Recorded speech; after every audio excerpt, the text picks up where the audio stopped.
everybody, it's Ellen here. I wanted to do a quick training here and talk to you about host coaching and the value of host coaching. Host coaching is like party insurance.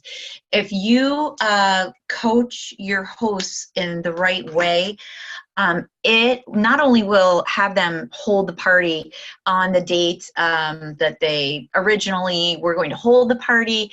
There's a higher probability of that, but not only that, there's a higher probability of future business, of them referring their friends and family to you. When you make that connection, you just have like a killer party with them, and they truly start to view you as a friend, or even sometimes even a family member. I've had some party chains that they definitely viewed me as a family member, got invited to weddings and everything. So when done properly, it is truly party insurance. And talk about upping your party average. Oh my goodness, it can up your party average significantly by making this connection and spending this extra time and sometimes a little bit of extra money on little things to do for them.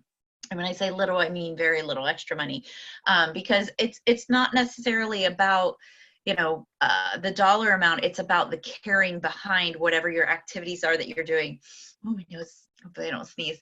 All right, so host coaching. All right. So one of the things to start off with your host coaching is the key is you really want to partner with them because you want them invested in this party. You want them excited about this party. And it needs to be more than, oh yeah, host party because, so-and-so needs a party to get her full host credit. It needs to be more than that. They need to be invested. They need to be excited about it. One of the best ways to have that connection with them is through listening. All right, it's through talking with them in your initial host coaching is where you can make this impact in talking to them, learning about them, learning whether it's like a cultural thing, so you can maybe deliver some food that is in sync with their beliefs or the way they eat, or even if it's just a personality thing, to be able to speak with them in a way that their personality will respond to. So there's so many different things that are involved with that getting to know you, but the biggest thing is listening. It's listening. All right, so let's see here. I have my notes because I want to make sure I don't get stuck.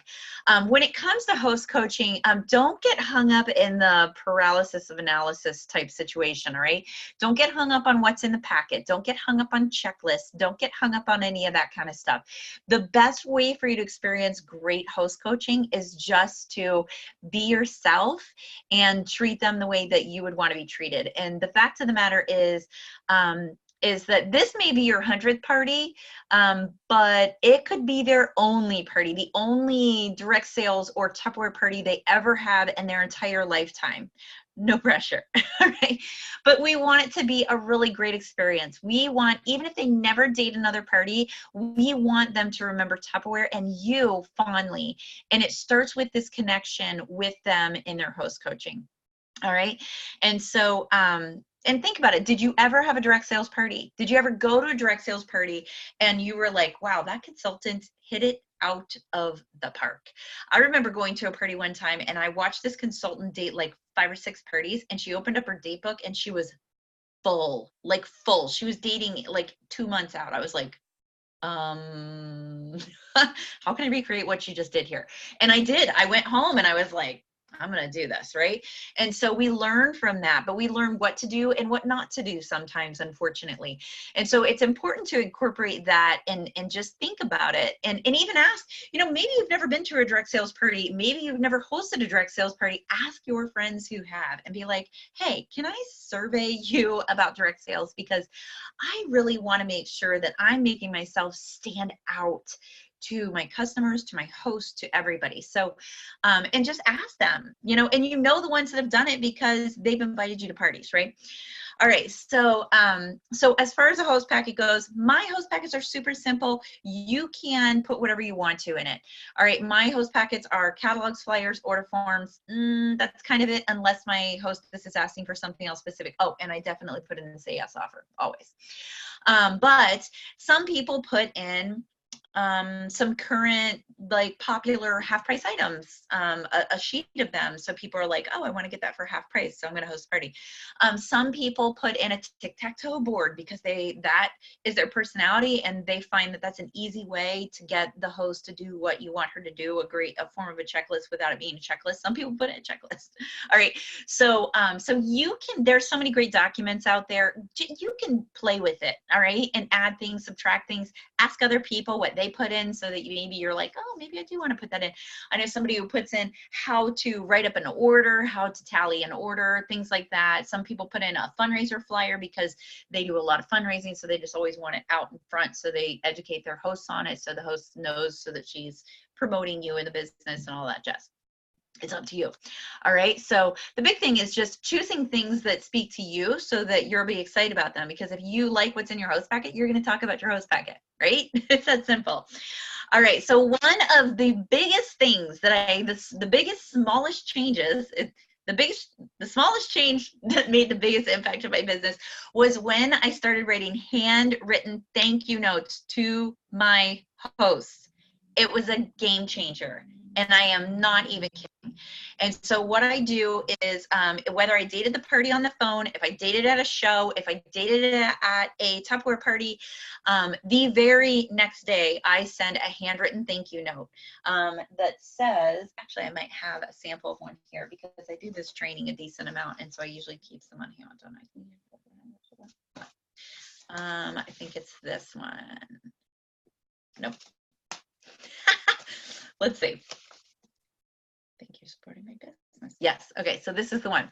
It says, Tabitha, thank you for supporting my family business by dating your Tupperware party on October 1st. I can't wait to meet your friends and family. You will get spoiled with all the Tupperware you're going to earn for your home. It's hosts like you are the reason I'm in business, and I am forever grateful. Ellen, and I put my phone number on there. All right. And so keep it simple, but what I do, the reason why that was a game changer is it took my cancellations practically to zero. Now, I'm not saying I've never had a postponement. I do have postponements. All right. So sometimes life happens. Somebody has to have emergency surgery. There's a death in the family. Something legitimate happens, right? Some sort of, and they're just like, I just can't, or the whole family gets the flu. Yeah, please postpone your party. I don't want to come in your house. Okay. So there are things like that happen, but they're like, oh, Ellen, I'm so sorry. I'm going to have to change my party date because this happened. I'm so sorry. And I'm like, not a problem. And then because I don't have a huge cancellation rate, I can be grateful for them. Like I'm not like, oh great, there goes my paycheck, there goes my milk money for the week. And I don't say that lightly because our family goes through a gallon of milk a day, right? Okay, but and so when you have that many parties, that you're not stressed about when somebody needs to postpone.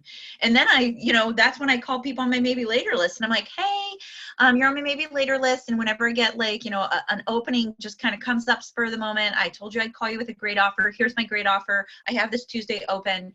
Are you game? And just so then I try to fill that date, right? And so I look at it as a great opportunity to squeeze in another party. So that was a game changer. And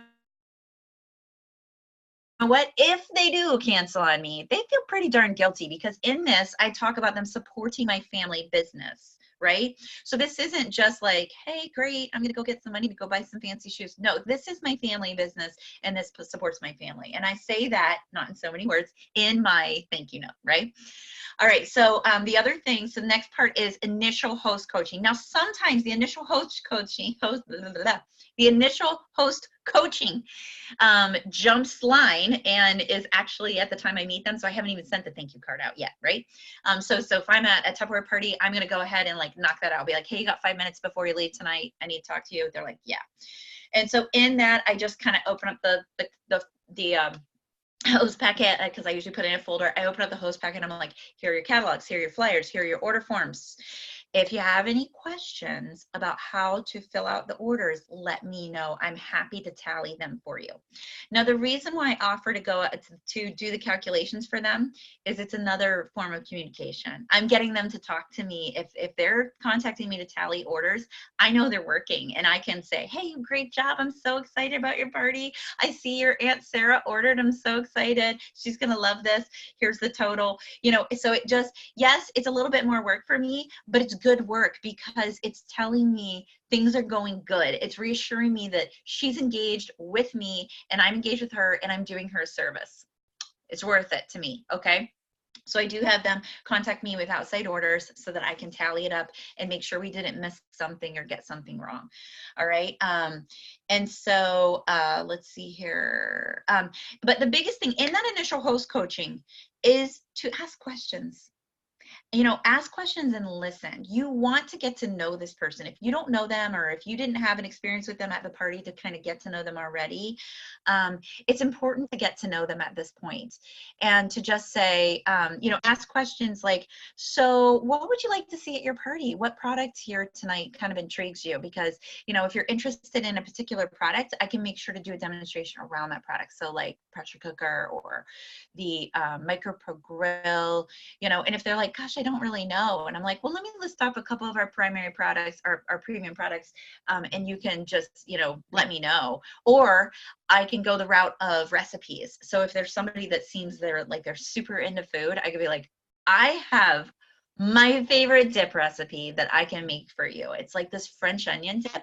And of course, like I'm from Akron and we all know about Lawson's chip dip. The dip I make is like that, but homemade, right? And so they would be like, yes, especially if they're from Akron. All right. And but but you can romance them and just really sell them on the idea of the recipe or the theme of the party or whatever. Party themes sell, okay? If you can get your hostess to latch on to a theme, she's going to be excited about it. And if she's excited about the party, she's talking about it. She's inviting people and she wants people there because she's so excited about it. So that's why it's so important to take this time to make that connection with them. Okay. So also another question that I ask to get their brains going, and so they're starting to visualize what their party is going to look like, is I say, so who do you want to be there? Like, who's your best friend, like the person that you just love having over or you love spending time with? Who are they? And do you think they'd be able to come? And they're like, oh my gosh, my friend Susie, she is a riot and she loves these home parties. I'm totally inviting her. I said, that's great. Who else? Do you have any family in the area? And what you're doing is you're starting her to start visualizing who's going to be there, the fun they're going to have. And she's also going ahead and making her guest list and getting started with that. So it's kind of getting her creative juices flowing. She's thinking about it. She's like, oh yeah. And this person and that person and my QB at work and my whatever, right? So and so it gets them kind of thinking, but you want to be able to relate to them and you want them to relate to you, and you don't want it to be like, okay, we got to do this and we got to do this and we got to do this, right? You want it to be a very organic conversation that kind of gets them excited and thinking about the possibilities of how awesome this party is going to be. And at that time, I usually say, my average host gets usually $120 or more in free products and at least 2 half-price items. So get excited because we're going to work together to make that happen, and I'm going to tell you exactly how to do it. And so start looking at your list, start looking through the catalog to figure out what it is that you want, and if they were at a party or at the vendor show, just be like, so, what are you thinking about right now? If you had to pick something right now for free, what would it be? And they're just like, oh my goodness, I need that mix and store pitcher in my kitchen so bad. The one I'm using drips all over the counter, drives me crazy every morning when I'm trying to pour my tea. And you're just like, oh, well, don't want that, and just kind of getting them excited and starting to get them thinking about how awesome this party is going to be.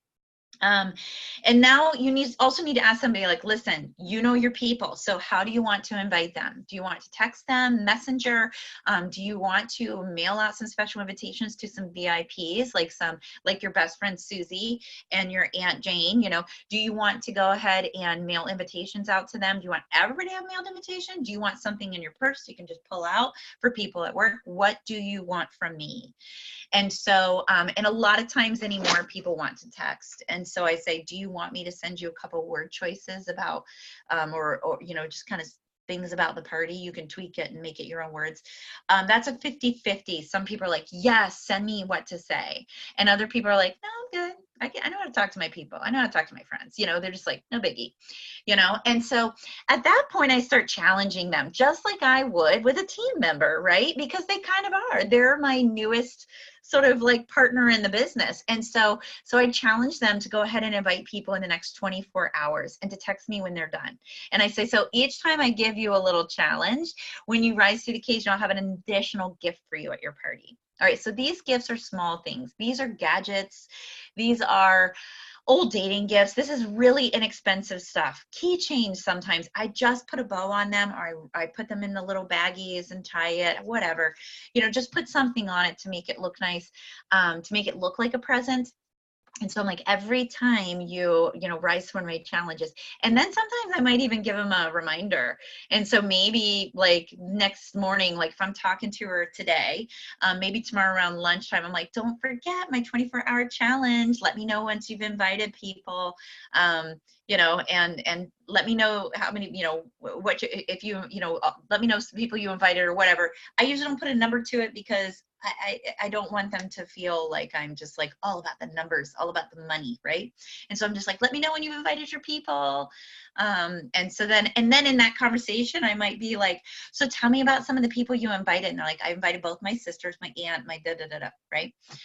All right. And so, and then I encourage them to keep inviting, because the bottom line is, if it sounds like fun and they're available, they're going to come. So even if you run, and I tell her, even if you run into somebody as you're buying, the wine or whatever you want to serve at your party, as you're at the store buying coffee for the party, even if you see somebody then and you're just talking, be like, oh my gosh, I don't know why I didn't even think of you. I'm having a Tupperware party tonight. You should come. It's going to be totally fine. We're doing a Taste of Italy party. It's going to be amazing. I would love it if you could be there. And they're like, oh yeah, I can come. Or they're like, oh no, I've got to run my kids 5,000 fields tonight for sports, and they're like, oh, next time. All right. And then also another challenge that I always give is for them to collect those outside orders. And that's something I kind of remind them of here and there. All right. And so the details, it's in the details of connection with them. And you don't want every connection with them to be hey, one more thing on your to-do list. You never want your host, you want your host to feel good about themselves and about the party that they're dating, or the party that they dated, every time they get done talking to you. So you want to lift them up. You want to acknowledge them. You want to relate to them. You want them to relate to you. So if you see an article on Facebook and you think it's kind of funny, slip it to her in Messenger, right? Or a meme about Tupperware party or something silly, just slide it to her in Messenger and just be like, oh my gosh, this totally got me thinking of you. Ha, this lady's casket is Tupperware, blah, blah, whatever, And so, and then, or maybe a recipe based on something she said, or she's just like, oh my gosh, I love Mexican food. I love it, love it, love it. And you, all of a sudden you come across your favorite taco recipe and you're just like, hey, I just ate this the other night and it was delicious. I thought about you, so I want to pass it on. Send it to her, and or sometimes, especially if I'm not finding any things like popping in my brain, or I've just kind of run out of time of like being able to think about her and send her special things, I'll actually send her a $5 gift card to Starbucks, and I'll just be like, hey, I'm so excited for your party, take 5, have coffee on me, I'll see you Saturday, and I'm just like, I'm telling you, when you take that extra time an effort to personalize your connection with your host, that small amount of money, the $6 and change it cost me to send that Starbucks card to her, it's priceless. It will pay for itself over and over again. Or one of my favorite things to do is when we have a dating gift that's a small container, I'll send a hostess cupcake. I'll send a hostess cupcake and I'll say, hostesses like you are so sweet, or hostesses like you take the cake, have a snack on me. And when I have those at my party and I send them out the door with them with the host packet and their little thing, I can't tell you how many times when I go to talk to them, they're just like, oh, thanks for the chocolate. I totally ate that in the car on the way home, which just totally makes me laugh because it's something I would do. So, so last but certainly not least, we have last minute host coaching. Okay, last minute host coaching is vital to your business. All right, you want to remind them to remind their people that there's a party going on, right? And so at that point, you can, if you feel like if you're getting the vibe that you're not sure what the attendance is going to be like, say, oh my gosh, I can't believe I totally forgot to tell you that anybody who brings an uninvited adult guest gets a free gift from me. So just reach out to your people really quick via text and be like, hey, everybody, Ellen said, anybody who gets a Tupperware, anybody who brings somebody gets somebody for free. And then it just gives them a contact point. Or you can be like, hey, since they're so close to Valentine's Day, tell everybody to wear something red and I'll have a gift for them. Another weird reason for them to reach out to people and give them a text, something more than just like, hey, don't forget about my party. Because then the customers are feeling like the hostess just sees dollar signs and wants to make sure their body's there so that she can get some money, some free Tupperware, right? So just like we don't want the hostess to feel like we're seeing dollar signs, she doesn't want her people to feel like she's seeing dollar signs. So give her a reason to contact them. And then I do not ask them how many people are coming.